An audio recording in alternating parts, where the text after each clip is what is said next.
윤석열 당선자는 정령 정치 보복을 시작하겠다는 것입니까?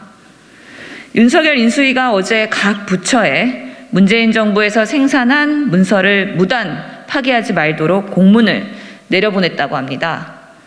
지난 대선 당시에 정치 보복을 예고했던 윤석열 당선자가 문재인 정부를 적폐로 몰아 없는 죄를 만들기 위한 사전 정지 작업을 하려는 의도로 간주할 수밖에 없습니다. 보복 같은 것은 생각해 본 적도 하지도 않을 것이라는 말이 그저 국민을 현혹시키기 위한 말이었습니까? 문재인 대통령과 회동하며 국민 통합을 이루고 순조로운 정권 이양을 약속한 것이 엊그제입니다. 그런데 이틀 만에 보복 수사에 칼날을 빼들려 하고 있으니 참담함을 금할 수가 없습니다. 더욱이 3년 만에 캐비넷에서 끄집어내 산자부와 산하기관을 압수수색하는 검찰이나 복지부 산하 임원들에 대해 블랙리스트 작성을 요구하는 국민의힘 행태를 보면 참으로 걱정스럽습니다.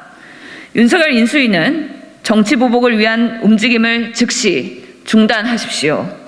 더불어민주당은 윤석열 인수위의 기획수사와 정치 보복을 결코 묵과하지 않을 것입니다.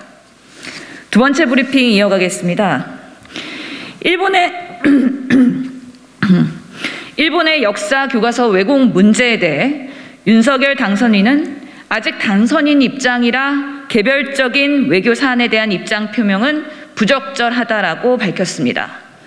또한 올바른 역사인식을 바탕으로 양국이 미래지향적 발전 관계를 위해 앞으로 본격적인 논의를 진행하자는 것이 일관된 대일 메시지라고 덧붙였습니다.